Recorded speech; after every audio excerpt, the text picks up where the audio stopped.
Hello, friends of Plant Talk. Today we are going to spend time with patchouli. It is mid-October, and it always seems like a patchouli kind of year. Even though we love the leaf for the essential oil, it's just such a chill, grounding plant that can make you kind of think it's distilled from the roots. But the leaves are where the best oil comes from, so it's just really, I don't know, it's really special. I've distilled it before, where I purchased the leaves because I live in New York, mid-Atlantic states. I'm right on the coast on Long Island, and this is not the habitat for it, but I've tried to grow the plant as an ornamental, for the past 10 years, one or two little plants. So it's incredibly windy today, and I would like to have been by where the plant was growing, but the wind is insane from the southwest right now. A good insane, it's gorgeous, but microphone, you know. So last 2 weekends ago, I just harvested the patchouli, knowing that it needs to be dried. Unlike several other essential oil-bearing plants, this one is better when it gets dried quite deeply, actually. I'll show you in a second what I have in the still. So I have what I have left over from something I purchased, beautifully dried, very fragrant, from India. And then from my little pot, I have this growing in a pot the past few years because it doesn't like the soil to be too moist, but it doesn't like it to be too dry. It likes a nice even moisture, and I have a lot of clay soil here, so it's a bit too mucky for the plant. And so I grow it in one pot, and I just enjoy having it with me every year. It's just a special thing. I've loved patchouli since I was a teenager, and I know it can be polarizing for some people because there are bad grades of patchouli out there. Patchouli can be cut with other things. Maybe people are distilling the roots as well. It's pretty funny. There's a squirrel that's running across my porch right now, and I don't want it to come inside of the apartment. I think it likes patchouli. I'm not lying. Maybe I can show you. I don't know if you can see the squirrel. What are you doing? I don't really see squirrels around here. This is kind of funny. Where was I? And where's my dog? This is so funny. So this was drying on screens, and I do actually have a couple stems left, but I'm going to distill this tomorrow. Not a lot going on aroma-wise. I'm not expecting that because although you can get essential oil from a 1-year-old plant, 1, 2, 3 years old, you're supposed to take just the tops for the superior oil. The climate's not right for this mint family. We'll talk about that in a second. This mint family plant, patchouli, Pogostemon cablin. There are several other species in the world, but this is the one that is used for essential oil to obtain the oil. Generally, it's looking, I think it's a 3% yield. So it might be this still. You can come to me. I won't come to you.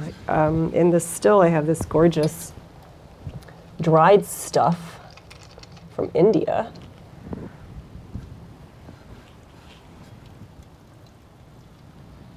Trying to see what I can do here. So it was dried. Very fragrant. It's going to make a beautiful hydrosol. Sorry for my finger. And that's what my goal is with such a small percent. My plant material weighs like 1 ounce, and what I have in this still right now to macerate overnight, because again, I want the hydrosol. I don't heck if I dream about getting some kind of essential oil from this. That's about 5 ounces in there of dried plant material. So I look forward to distilling that tomorrow and just being with it. I've distilled it before, and I just enjoy the experience. So a little bit about the plant. So I was already talking about that, but one thing I want to continue the theme of and then talk about plants in the mint family is this likes the tropics. It likes the monsoons. It likes that humidity. It likes shade. We did another plant talk with spearmint. So it's kind of in that part of the mint family. So we have these, and it looks like mint. You know, it has those bigger, broader leaves indicating it likes some shade. It needs to be in shade, otherwise it can't tolerate the sun so much. So it likes the warm, moist, shady, but sun, that moist soil, not waterlogged, not too dry. So the tropics are the perfect environment, right? That's why they thrive there. That's where they belong. That's where they've adapted. So it's important to think about that.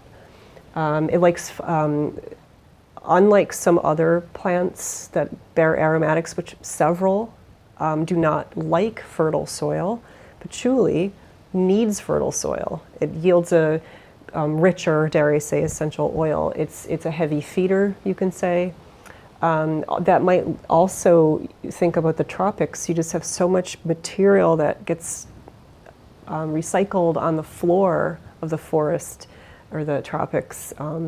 So unlike, let's say, its cousin, lavender or rosemary, and I'm bringing those up because those are really woody stems, even thyme, those are really fragrant aromatics, totally different chemistry, totally different growing needs, yet they're in the same family given their flower structure. Lamiaceae family used to be the Labiatae family, as in labia or lip. The oil, you might see on the market, I might have to sneeze. It's this time of year I get a little itchies. It's not the patchouli. Excuse me. This is one that's aged 5 years. Patchouli gets better with age. Unlike many essential oil-bearing plants, you don't go straight from the field to the still. This has to evaporate, so then those oils can become concentrated. It's even better if it gets to sit for a little while, maybe a couple weeks, if not longer. Like, I'm expecting a gorgeous hydrosol from this now pretty old plant material. A couple of years I had it stored really tightly with very minimum airspace or headspace. So I just lost my train of thought. It gets better with age. That's where I'm going with this. So I have this 5-year patchouli. You're not supposed to put essential oils neat on your skin, but there are exceptions. This lasts longer on the shelf because of its chemical compositions high in sesquiterpenes. That's one reason, not the reason, why this can be okay in my skin in one drop. And we'll talk about sensuality later. I also have a poem. It's preferable. Some plants can yield an essential oil. You can like, bam, pump it out. You might get oil, depending on the plant, in an hour, 2 hours, 3 hours, 4 hours, 5 hours, 6 hours, 8. This, 12 hours. 13, 14, up to 24 hours it can take to slowly coax out these oils. Their chemistry is different, heavier, really just heavier. And you just need that patience. So patchouli is a lesson in time and patience and just chilling out. And one thing I love about when I introduce patchouli to people and in classes when we'd smell it, I would get pretty reactive. Like, I enjoy it. Some people are like, no, it reminds me of dirty hacky sack boyfriend, college, all that kind of stuff. But after I'm with the molecules for a while, I just get really calm and chill. So I'm already kind of going into the therapeutics here, but it is a classic antidepressant. It's not an upper. It's not going to like antidepressant like sweet orange, which this blends lovely with. Patchouli and orange, I feel, just go together really well. But patchouli is like chill out. Think about it. It grows 2 to 3 feet high, closer to the forest floor, kind of damp, earthy, sexy, a little animalic, depending on where it's grown. Sweaty, just lovely and chill and sexy. If it's a good one, there's some bad patchoulis out there. So it gets better with age. You might see that you'll have a dark patchouli that could be aged in iron. So chemistry is important, knowing there's chemical reactions happening. If you want a lighter patchouli, it could be done in stainless steel. If someone's fancy, they could have a glass still. It could be really interesting. But the 5-year, it's the depth is there. There's the I say the dirty secrets, but there's just that more deep quality to it.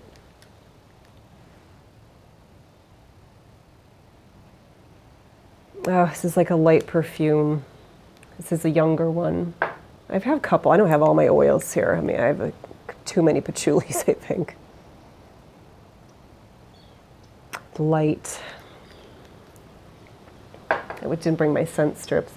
So the oil itself, let me see. Before I go, I talk about shade, woody versus soft, the softers. One thing I wanted to share, going back to the plant family and think of who it's like, or you can think of more like growing conditions. Basil, I forgot to say that. You have your mints, you think of spearmint and peppermint, and think about basil and the way it grows. It's likes, it doesn't mind a little shade, needs some of that moisture. It's similar, but not like.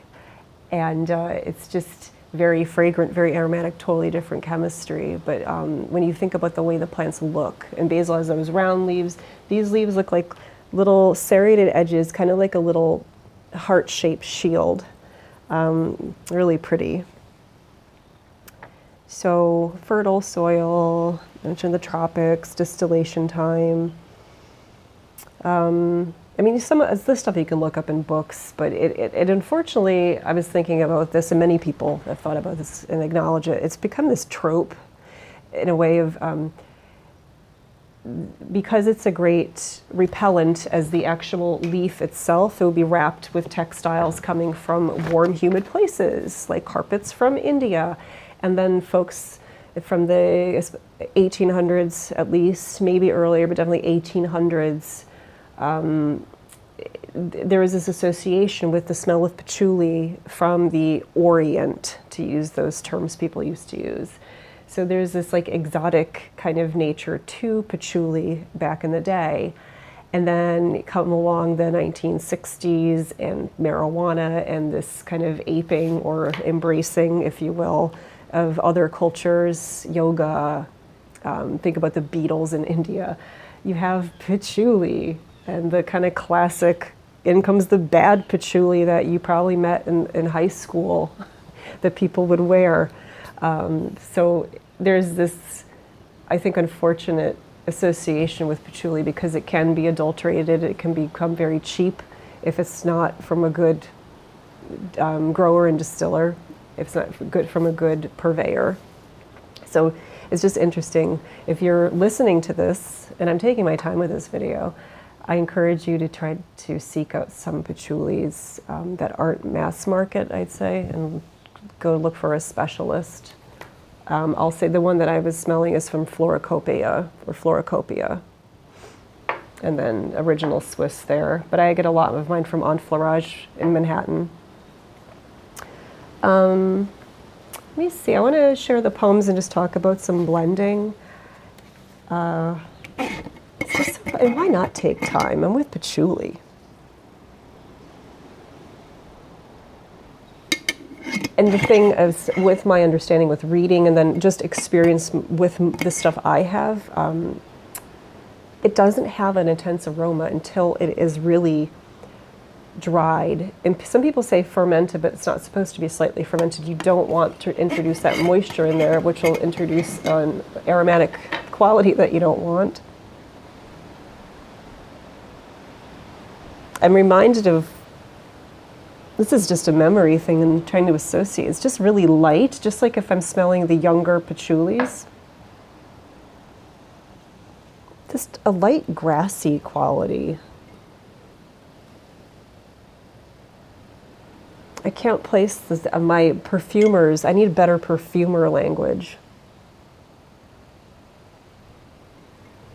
I was thinking about baby's breath. It's soft and round, really delicate aroma. And I'm thinking about that green, like hay. And a little bit of a floral quality. I don't like that word, I need a better word, but it's just this soft sweetness compared to this something that gets better with age, like all of us do, right? I'm going to revisit patchouli, I need to. So I'm just looking at some notes I wrote about rich, deep, dusty, earth sweet, dark chocolatey tenacity. Evokes thoughts of spice markets and textiles from India. This generally will be grown and distilled in Indonesia. You will also find some from China and elsewhere. I believe Brazil, could be other places. Again, think wet, but where it's from is, I think, India, Indonesia. When we think about blending the beautiful oil, it has an affinity for the skin and the emotions. Just general anti-inflammatory, soothing, calming, and it has an affinity for the venous system, the circulatory system. Go hand in hand. Think about heart, blood pressure, chilling out, and also kind of toning, slightly astringent quality. You can think about the whole herb preparation itself, but some of that will come through in the essential oil of like vein tonic, varicose veins, soothing, kind of astringent, soothing, toning the skin. Something to think about. Let me see. Again, you can look a lot of this stuff up. So before I get to some poems, let's talk about, I want to focus on the sexual part, and the poems kind of evoke that. And I was looking for some poems, and I wasn't getting a lot of good, in my mind, poems about patchouli, which is, I thought, kind of sad, because it's such a well-known botanical and aromatic. The skincare and the venous system, they're all good for each other, right? If I can treat the mind or work with, not treat the mind, I can work with so many things, including blood pressure. You can look up contraindications. So if I just think off the cuff, patchouli and orange go well together. Think about antidepressant. If you want to pull out your jasmine, or I'm going to do perhaps I'm going to do this because I can. This one's so subtle, I want it out of the bottle so I can smell it.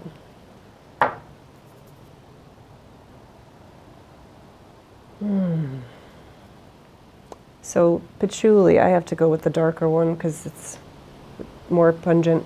Ylang patchouli. Ylang is a contender with patchouli. It stands up to it, aromatic-wise.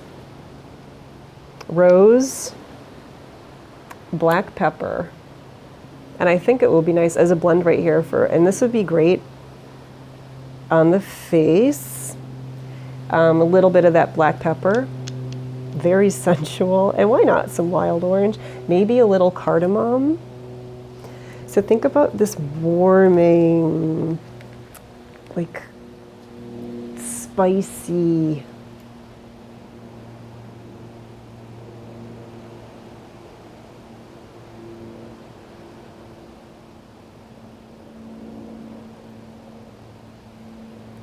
just calming you down. And I just love how it's October and it's patchouli time. Patchouli, it's my understanding, can be, where it's grown where it's supposed to be, can be harvested twice a year, every 6 months. But just that, I'm just laughing, like, I love when I'm teaching and smelling the oil with people, and after a few minutes, like, I feel like I was just starting to sink there, like you just sink. And the thought just came to my mind, like, it goes to your hips and you can kind of sink down, you know, and like chill out. And that's your seat, right? That's your sexuality, and your seat is in that hip area. And just letting go and chilling out. And what a better way to support sensuality than to work with the nervous system to chill out. So it's just there's a lot of good stuff happening there. See, I am affected. As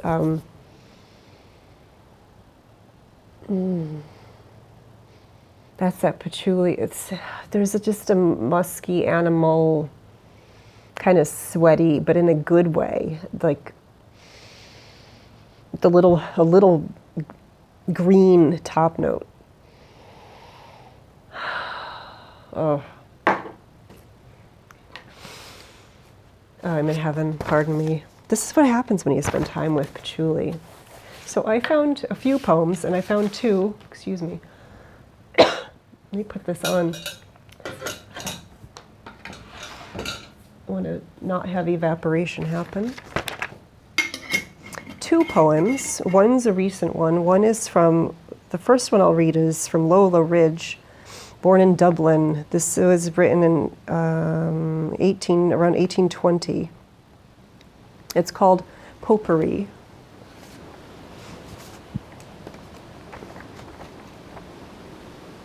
Do you remember honey melon moon, dripping thick, sweet light, where Canal Street saunters off by herself among quiet trees? And the faint, decayed patchouli, fragrance of New Orleans, like a dead tube rose, upheld in the warm air, miraculously whole.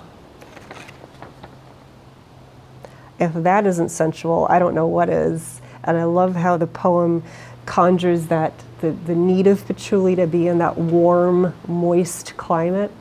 And like New Orleans in itself has a raw, sexual, sensual, low kind of pulse to it. Dripping thick, sweet light where Canal Street saunters off by herself. Patchouli. That is patchouli. Lola Ridge.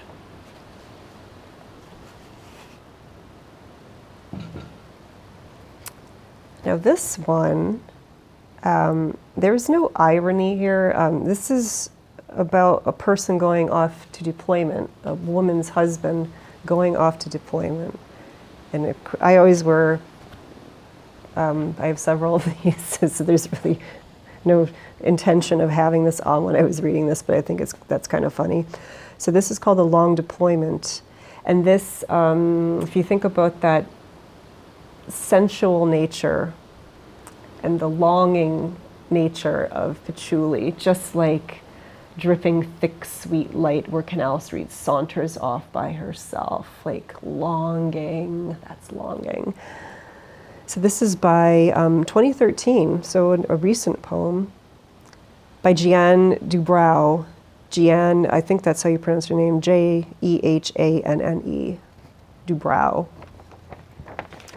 Let me see if you see this light coming through. It's beautiful light. For weeks, I breathe his body in the sheet and pillow. I lift a blanket to my face. There's bitter incense paired with something sweet, like sandalwood left sitting in the heat or cardamom rubbed on a piece of lace. For weeks, I breathe his body. In the sheet, I smell anise, the musk that we secrete with longing, leather, and moss. I find a trace of bitter incense paired with something sweet. Am I imagining the wet scent of peat and cedar, oud, impossible to erase? For weeks, I breathe his body in the sheet, crushed pepper, although perhaps discreet, difficult for someone else to place. There's bitter incense paired with something sweet. With each deployment, I become an aesthete of smoke and oak. Patchouli fills the space for weeks. I breathe his body in the sheet until he starts to fade, made incomplete, a bottle almost empty in its case. There's bitter incense paired with something sweet. And then he's gone. Not even the conceit of him remains, not the resinous base. For weeks, I breathed his body in the sheet. He was bitter incense paired with something sweet. Oh my goodness. Every time I read that, it gets more like, just think of that longing in the body odor and the cologne mixing in bedding and textiles. And just think of just like when patchouli was used to be stuffed into fine textiles, garments, carpets, to keep the bugs away, and the aromatics just perfume and seep into sheets, linens, seeps into your brain like deep, dark memories of longing and lust. It's just gorgeous stuff, I swear. So, patchouli, I took my time with this plant talk. I'm at 25 minutes plus. So, there's a lot to say about patchouli. It's just sensual, gets in the hips, just is gorgeous. And I think it reminds us to slow down. It's cliche to say just take time in the present moment, but it helps you do that. It helps you sit, maybe not be as distracted. It's a bit more of a here kind of oil versus out, but it's not a sedative. So it's just finding this sexual inner contentment. You can think a little self-love, maybe some massage for yourself. So I don't want to say goodbye. I just want to wax on forever with patchouli. But patchouli, rose, ylang-ylang, the florals, some of the citruses. I mentioned cardamom, a few other black pepper, and the pink pepper. We could go on, can't we? So I thank you for spending time with me and patchouli at this plant talk. So I love yourself. Have patchouli help you if you want a little help. Love yourself and love the plants, appreciating them for who they are and where they like to grow and what they need. And then they give us something beautiful in return, like the essential oil. So love yourself, love the plants, and I love you. And thanks for joining me as always. And I look forward to distilling that tomorrow and being in touch with another plant talk. So thank you and love.